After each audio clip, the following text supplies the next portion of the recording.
आप देख रहे हैं कहानी कुर्सी की और लगातार यहां मेहमानों के साथ चर्चा जारी है कि राजस्थान में कौन मुख्यमंत्री बन सकता है। लेकिन जैसे कल मोहन यादव का नाम मध्य प्रदेश में आया, कुछ पढ़ पाना और हर नाम में कोई ना कोई खूबी भी दिखाई दे जाती है, कोई ना कोई ऐसा भी फैक्टर दिखाई दे जाता है जिससे लगता है कि इनका नाम शायद पीछे हो जाए। लेकिन कुछ भी कह पाना बड़ा मुश्किल है, क्योंकि अंत में जो भी निर्णय हुआ है वो दिल्ली में निर्णय हुआ है। वो जानते हैं, गृहमंत्री अमित शाह, नरेंद्र मोदी जानते हैं, पार्टी के अध्यक्ष जानते होंगे, और वो संदेश लेकर के वहाँ केंद्रीय पर्यवेक्षक वहाँ पहुंचे हुए हैं। खबर जयपुर से ये मिल रही है कि एक एक करके सभी नेता वहां पहुंच गए और जिन नामों की चर्चा है वो भी लगभग वहां पर पहुंच गए। दिया कुमारी थोड़ी देर पहले वहां पर पहुंची थी, अनीता बघेल वहां पर पहुंच चुकी है, वसुंधरा राजे अभी तक वहां नहीं आई हैं। वसुंधरा राजे राजनाथ सिंह को रिसीव करने के लिए एयरपोर्ट पर गई थी, उनके साथ प्रदेश अध्यक्ष सीपी जोशी थे। इन दोनों के नामों के बारे में तो लगातार बात हुई रही है और अभी वो होटल पहुंचे हैं और वहां से फिर वो बीजेपी के कार्यालय पहुंचेंगे। 4 बजे का वक्त है जब विधायक दल की बैठक होने जा रही है जयपुर में, और उसमें इस नाम का खुलासा होगा। और वो नाम कोई भी हो सकता है, 115 विधायकों में से तो फिलहाल। लेकिन एक बात जिस पर हम लोग लगभग सहमत हैं, हमारे सभी मेहमान, कि जो भी मुख्यमंत्री हो वो विधायकों के बीच में से ही होगा, इसको लेकर के शायद कोई संशय नहीं है। लेकिन फिर भी बाहर से जो लोग हैं, जो मंत्री हैं, जो सांसद हैं, उनमें भी कोई ऐसा चेहरा आ जाए अगर तो आश्चर्य नहीं करना चाहिए। कैलाश चौधरी के नाम की बड़ी चर्चा हो रही है, केंद्रीय कृषि राज्य मंत्री जो है। बिल्कुल, जाटों का बड़ा नाम है और उनको मुख्यमंत्री बनाकर भारतीय जनता पार्टी हरियाणा में, उत्तर प्रदेश में जाटों को संदेश दे सकती है। सतीश पुनिया चुनाव हार गए, वरना सतीश पुनिया भी एक बड़े जाट चेहरे के रूप में सामने आते हैं। मुझे लग रहा है कैलाश चौधरी के नाम को खारिज नहीं किया जा सकता। अंतिम समय में कैलाश चौधरी मुख्यमंत्री बनने की पूरी संभावना नजर आ रही है आज की तारीख के अंदर। जाट चेहरा, और फिर जैसे यादव नाम के जरिए यूपी बिहार में आपको कुछ उम्मीद दिखाई दी, वैसे यहाँ पर हरियाणा में और उत्तर प्रदेश में देवेंद्र। बिल्कुल सौरभ, अगर पॉलिटिकल खांचे के हिसाब से देखें तो कैलाश चौधरी उस खांचे में एकदम से फिट बैठते हैं। उनकी उम्र की बात कर लें, उनकी जाति की बात कर लें, उनके तालमेल की बात कर लें कार्यकर्ताओं के साथ, लोगों के साथ, या जैसे सर कृषि राज्य मंत्री हैं वहाँ पर जो उनकी फंक्शनिंग है, इन सारे पैमाने पे वो बहुत फिट बैठते हैं। और वहाँ पे कोई ऐसा तर्क आपको नज़र नहीं आएगा जिसके आधार पर खारिज किया जा सके। हम सभी जानते हैं कि राजस्थान में जाटों की आबादी सबसे ज़्यादा है। बीजेपी के पॉलिटिक्स के हिसाब से न सिर्फ राजस्थान बल्कि हरियाणा, उत्तर प्रदेश में भी बड़ा फ़ायदा मिल सकता है। उस लिहाज से पार्टी लगातार ये कोशिश करते रही है। जैसे उपराष्ट्रपति जब बनाया गया तो उसके पीछे भी वजह यही बताई गई थी कि क्योंकि वो जाट हैं इसलिए पार्टी ने वो फैसला किया था। तो यहाँ पर अगर कैलाश चौधरी के डिमेरिट्स की बात करें तो आपको कोई नज़र नहीं आएगा उसमें मुख्यमंत्री पद के लिहाज से। नहीं तो अगर कोई जाट चेहरा दिया जाता है तो जो आप जिस रिएक्शन की बात करते हैं कि वहां पर जातिगत रिएक्शन हो, वहां पे क्योंकि सबसे बड़ी आबादी है तो डिप्टी सीएम फिर राजपूत कम्युनिटी का दिया सकता है। मान लीजिए डिप्टी सीएम राजपूत कम्युनिटी के किसी महिला को दे दिया जाए, फॉर एग्जांपल दिया कुमारी को दे दिया जाए, तो वहां पर उस इक्वेशन को आप आसानी से साध लेते हैं, जैसा कि पहले भी साधा गया था कि राजेंद्र राठौड़ और सतीश पुनिया। तो इस तरह का इक्वेशन बहुत आसानी के साथ करना होता है। ऐसा नहीं कि आपने एक फैसला ले लिया, जैसे सिर्फ जाट को अगर बना दें तो वहाँ पर फिर से दिक्कत है। और ये सौरभ, ये जो राइवलरी है वो इस लेवल पे आती है कि अभी जो हत्या हुई, उस हत्या के बाद भी ये कास्ट इक्वेशन ग्राउंड पे बहुत फैला कि राजपूत व्यक्ति था, जो मेन शूटर है उनमें से एक जाट है। तो इस तरह का जहाँ नरेशन चलता हो तो आप समझ सकते हैं कि पार्टी के लिहाज से राजनीतिक तौर पर कितना फूफू का कदम रखना होगा। जी हर्षवर्धन जी, इस पैमाने पर आपको कोई नाम आगे दिख रहा हो? नहीं, मुझे लगता है कि नाम तो मोटा मोटा यही है, समीकरण की ही बात अब करनी चाहिए। और निश्चित तौर पर राजस्थान एक ऐसा राज्य हो गया है जहां सबसे ज़्यादा समीकरण की बात हो रही है। लेकिन अगर आप ध्यान से देखें तो शायद भारतीय जनता पार्टी को इसका अनुमान था, शायद इसीलिए मध्य प्रदेश और छत्तीसगढ़ में वो डिप्टी सीएम नहीं भी बनाते तो भी कोई बहुत मुश्किल नहीं होने वाली थी। राजस्थान में ये मुश्किल होने वाली है, और उसमें भी बड़ी मुश्किल इसलिए क्योंकि वसुंधरा का रिप्लेसमेंट खोजा जा रहा है। अगर वसुंधरा मुख्यमंत्री बन जाए तो शायद किसी और उप मुख्यमंत्री की जरूरत ही नहीं पड़ेगी, कम से कम सरकार चलाने में तो वसुंधरा को किसी और की आवश्यकता नहीं पड़ती। लेकिन चूंकि पार्टी, संगठन, केंद्रीय नेतृत्व उसके साथ वो संतुलन तालमेल नहीं रहा, अब वो संतुलन तालमेल जब दूसरा कोई मुख्यमंत्री बनेगा तो दूसरी जातियों को उप मुख्यमंत्री के तौर पर समायोजित किया जाएगा। और जो बात अभी समीर जी कह रहे थे किरोड़ीलाल मीणा के बारे में, चूंकि उनकी उम्र है तो विधानसभा अध्यक्ष के तौर पर वो बेहतर चेहरा हो सकते हैं। तो एक तरह से समीकरण उनके पास 4 ऐसे पद हैं जिसको रखकर राजस्थान की सभी प्रभावी जाति समूहों को साधा जा सकता है। जहां तक वसुंधरा जी का सवाल है, जी कुछ कह रही हैं आप? फिर मैं इस बात से इत्तेफाक नहीं रखती कि वसुंधरा जी अगर चीफ मिनिस्टर बन जाती है तो कोई और डिप्टी सीएम नहीं होगा। मुझे लगता है वसुंधरा जी के जो नेगेटिव्स है जिनकी वजह से वो नहीं बनने की सिचुएशन में इनफैक्ट है, मुझे लगता है ये भी पॉसिबल है कि वसुंधरा जी अगर मुख्यमंत्री बनती है तब भी मुझे लगता है संगठन और मोदी जी जो है वो किसी को डिप्टी सीएम बना सकते हैं ताकि जो उनकी खामियां हैं वसुंधरा जी की वो पूरी हो जाए। ये फॉर्मूला जो इन्होंने निकाला है किसी भी आप प्रदेश में लीजिए और लगातार ये रिपीट कर रहे हैं कि चीफ मिनिस्टर और डिप्टी सीएम, और कई मामलों में हमने ये भी देखा है कि डिप्टी सीएम जो है कई बार ज़्यादा पावरफुल होता है चीफ मिनिस्टर से। तो मुझे लगता है ये अरिथमेटिक भी हो सकता है, पॉसिबिलिटी है इसकी। नहीं, और दो राज्यों का आरती जी, अनुभव क्या ये भी बता रहा है महाराष्ट्र को छोड़ दें जहां दूसरी पार्टी का मुख्यमंत्री है, कहीं भी उप मुख्यमंत्री से ज्यादा ताकतवर नहीं है, उसको उतनी शक्ति दी भी नहीं जा सकती। हाँ, तो ये संभव नहीं है। लेकिन ये अगर एक स्टेट में हुआ है तो पॉसिबल है कि ये दूसरी स्टेट में भी हो। नहीं, कम से कम मुझे वसुंधरा के मुख्यमंत्री रहते कोई ज्यादा ताकत और उप मुख्यमंत्री हो जाएगा ऐसा नहीं लगता। वैसे मैं लगभग मानता हूं कि वसुंधरा जी तो मुख्यमंत्री बनने वाली नहीं है। ये बहुत लेकिन जो जिसको कहते हैं उसमें उनकी सहमति हो, इसको आप मानते ये हो सकता है, ये बिल्कुल हो सकता है, क्योंकि अगर हम ध्यान से देखें तो रमन सिंह, शिवराज सिंह चौहान और अब वसुंधरा, तो कम से कम रमन सिंह और शिवराज सिंह चौहान की सहमति एक तरह से जो वहां मुख्यमंत्री बने हैं उनके नामों पर ली गई है। और हम लोग जो कल या कल के पहले जो चर्चा कर रहे थे, शायद मध्य प्रदेश में जिसको हम कहते हैं ना कि निगेटिव लिस्ट वाला, तो कोई एक खड़ा हो जाए। शिवराज जी ने शायद किसी एक आध नाम पर एकदम से कहा होगा कि नहीं ये नाम तो नहीं, आप दूसरा नाम बताइए, मैं उस पर सहमत हो सकता हूं, शायद वो बात हुई है।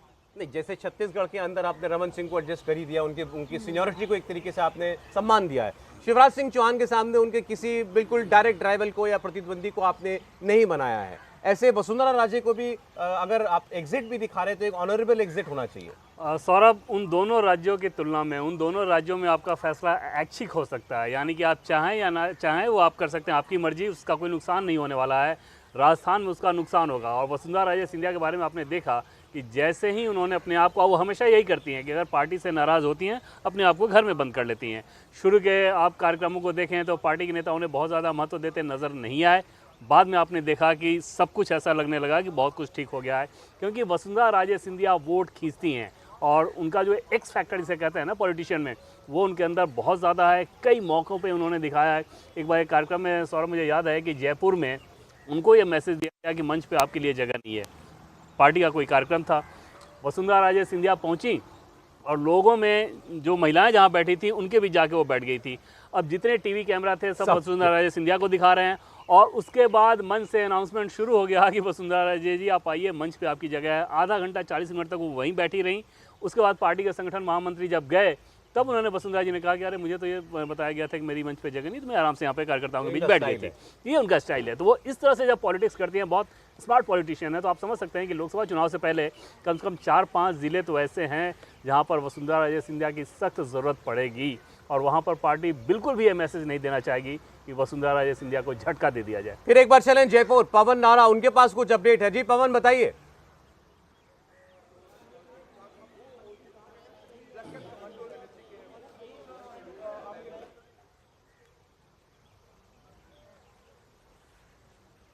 पवन, मुझे सुन पा रहे हैं आप? अरे फोन कट गया है लग रहा है। लेकिन पवन जहां पर है वहां पर केंद्रीय पर्यवेक्षक वहां पहुंचे हुए थे होटल के अंदर। बहुत मुमकिन है कि अब वो रवाना हुए हो पार्टी दफ्तर के लिए। हालांकि अगर इस लिहाज से देखेंगे तो कार्यक्रम में थोड़ा लेट चल रहा है, क्योंकि 4 बजे मीटिंग होनी है। जो बताया गया था कि 1 बजे तक सारे विधायक वहां पहुंच जाएंगे, वो भी 1 बजे तक सभी लोग नहीं पहुंचे थे।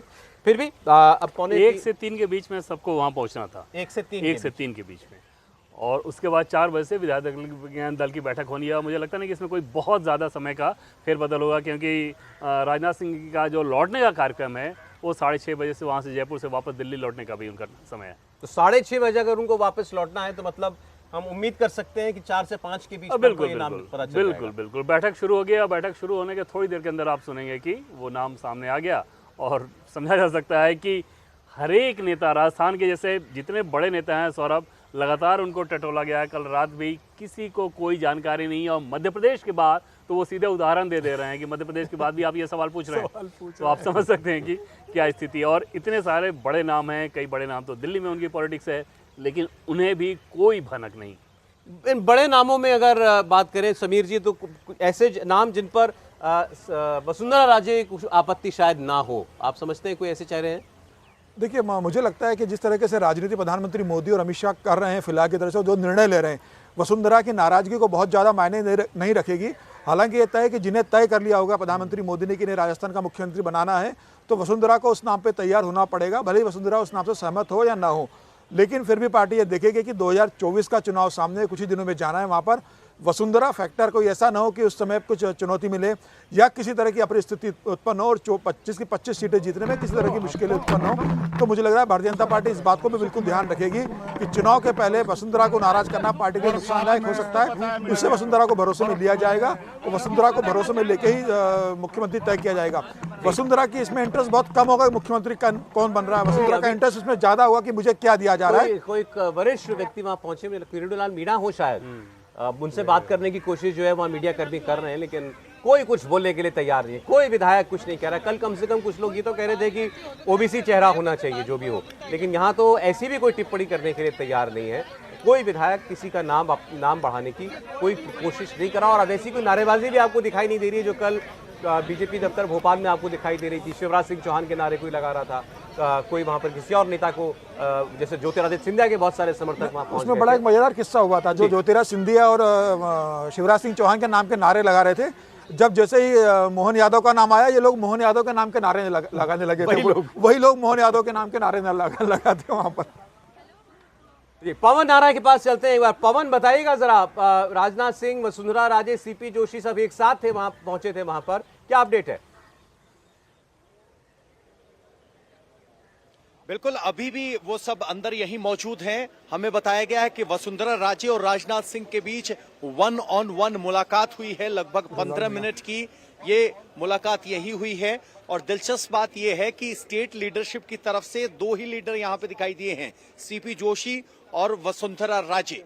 तो फिलहाल इंतजार इस बात का है कि कुछ गाड़ियों की हलचल हुई थी, तो कहीं वो बीजेपी दफ्तर के लिए ना निकलने वाले हों, लेकिन कम से कम जो संदेश राजनाथ सिंह लेकर आए थे वो संदेश वसुंधरा से चर्चा में जरूर दे दिया गया होगा, ये अनुमान हम लगा सकते। वसुंधरा राजे को पहले कॉन्फिडेंस में लिया होगा, शायद जरूरी भी है राजस्थान को देखते हुए। बिल्कुल बिल्कुल, मुझे लग रहा है कि जो मैसेज है, जो डिसीजन है, वो उनको कन्वे करने के साथ साथ में समझा भी दिया होगा कि पार्टी को इकट्ठा काम करना है और सरकार के लिए कोई ऐसी एम्बैरेसिंग सिचुएशन ना हो कि जिसमें अगर वसुंधरा नहीं बन रही है तो वो नाराज़ ना हो। मुझे लगता है कि अगर वो बाकी अभी जो मीटिंग होने वाली है उसमें शामिल होती है, और अगर नहीं होती है तो बहुत साफ है कि वो शायद नहीं बन रही है। अगर वो आ रही है तो तब भी कोई संभावना होगी, लेकिन बिल्कुल ये क्लियर है कि राजस्थान जो है बहुत मुश्किल स्टेट है बीजेपी के लिए, तभी बहुत टाइम भी लगा है और कई सारे लोगों को कॉन्फिडेंस में लेके अलग अलग मीटिंग्स भी हुई है। वसुंधरा के साथ राजनाथ जी ने किस तरह क्या बात की होगी हम कल्पना कर सकते हैं, क्योंकि वसुंधरा जी बहुत, जैसे अभी देवेंद्र बता रहे थे कि जब वो नाराज़ होती हैं तो वो बिल्कुल विड्रॉ करती हैं, अपने घर में बैठ जाती हैं। तो मुझे लगता है वैसी कोई सिचुएशन ना हो, उनसे बात की हुई होगी। देवेंद्र ने तो लगातार ये बताया भी है कि राजनाथ जी को जयपुर जाना पड़ रहा है, इसका मतलब मामला बड़ा कठिन है बीजेपी के लिए वहाँ पर। बिल्कुल साहब, सबसे बड़ा खतरा था कि वहाँ पर कोई अप्रिय स्थिति का सामना ना करना पड़ जाए। और आप समझ सकते हैं कि ऐसे माहौल में अगर कुछ पार्टी की किरकिरी होती है तो न सिर्फ राजस्थान के लिहाज से बल्कि ओवरऑल पार्टी की सेहत पे, पार्टी की छवि पे कितना ख़राब असर जाता है। और उस लिहाज से इतने हैवी वेट पॉलिटिशियन को वहाँ पे भेजा गया है राजनाथ सिंह को। पार्टी के हिसाब से अगर आप देखें तो टॉप 4-5 नेताओं की जिनमें आप बात करते हैं उसमें राजनाथ सिंह, उनका ऑलरेडी अनुभव रहा है। हालांकि जब ये राष्ट्रीय अध्यक्ष थे उस समय भी वसुंधरा के साथ तेवर को लेकर खट्टी मिट्टी कुछ यादें रही हैं, लेकिन ऐसा माना जाता है कि राजनाथ सिंह से बेहतर उनको कोई हैंडल नहीं कर सकता था। इसके अलावा अरुण जेटली थे जो उनको बहुत बेहतर तरीके से हैंडल करते थे, तो वो तो अब है नहीं। तो उस लिहाज से अब राजनाथ सिंह जी को भेजा गया है ताकि पार्टी का मैसेज ठीक तरीके से कल आप देखिए जब पर्यवेक्षक चौधरी भोपाल पहुंचे थे तो वो पहले सीएम हाउस गए थे, तो उनकी शिवराज सिंह चौहान से पहले अलग मुलाकात हुई थी। अब जाने कौन जाने कि उनको वहां पर बताया गया कुछ या नहीं बताया गया, लेकिन अब यहाँ काफी देर से आप देख रहे हैं कि राजनाथ सिंह, उनके साथ प्रदेश अध्यक्ष और वसुंधरा राजे मौजूद है। अब ये तो मुमकिन है कि उनके साथ डिस्कस कर लिया गया हो, जो भी नाम है, ये इन दोनों लोगों के ऊपर जिम्मेदारी है कि रिएक्शन ना आए ज्यादा। बिल्कुल सौरभ, इसमें कोई दो राय नहीं कि वसुंधरा राजे सिंधिया को सरप्राइज नहीं दिया जाएगा, खासतौर पर निगेटिव सरप्राइज तो बिल्कुल नहीं दिया जाएगा कि उनको झटका सा लग जाए कि ये क्या कर दिया गया। ऐसा तो बिल्कुल उनके साथ नहीं किया जाएगा, ये साफ समझ में आ रही है बात। और पॉलिटिकली ये पार्टी को बिल्कुल सूट भी नहीं करता इस काम को करना। और ऐसी कोई प्रतिद्वंदिता राइवलरी अगर आप वसुंधरा राजे सिंधिया को नहीं बना रहे हैं तो बात खत्म। तो उसके बाद से निश्चित तौर पे एक अच्छे टोन में रखने की कोशिश की जाएगी और उनको बताया ही जाएगा। मान लीजिए अभी यहाँ से वसुंधरा राजे सिंधिया बहुत नाराज़ होकर बाहर निकल के चली जाए, जैसे अनाउंसमेंट हो बाहर निकल के चले जाए, तो आपके मुख्यमंत्री का जो भी मैसेज आपको देना हो वो तो चला जाएगा एकदम से अधर में। तो बिल्कुल बीजेपी ऐसा करने की कोशिश नहीं करेगी, बहुत अच्छे ह्यूमर के साथ अनाउंसमेंट किया जाएगा। हर्षवर्धन जी, अब आज कहानी कुर्सी का फाइनल कमेंट आपसे। कुर्सी की बात है तो कुछ अंत में अगर आप फिर भी कोई जोखिम लेना चाहें तो फिर पूरी तरह स्वतंत्र है। नहीं, मुझे लगता है कि जोखिम लेने में कोई खतरा मुझे नहीं लगता। जोखिम अच्छा है, नरेंद्र मोदी के लिहाज से मैं कहूँ तो जोखिम अच्छा है, जोखिम के परिणाम भी अच्छे होते हैं। भारतीय जनता पार्टी राजस्थान में बड़ा जोखिम ले रही है, वसुंधरा को चेहरा नहीं बनाया, अब बड़ा जोखिम लेने जा रही है, वसुंधरा को मुख्यमंत्री नहीं बना रही। मुझे लगता है कोई महिला बनेगी, उसमें दिया कुमारी की दावेदारी अभी भी मैं सबसे मजबूत मानता हूं। और वहां जिस तरह से 3 राज्यों में जीती है और जिस तरह के समीकरण 2 मुख्यमंत्रियों में रहे, कोई न कोई सवर्ण बने, ये लोग भी चाहते होंगे। एक जिसको हम कहते हैं ना जो फीडबैक सिस्टम है भारतीय जनता पार्टी का, उसको भी ये फीडबैक मिल रहा होगा।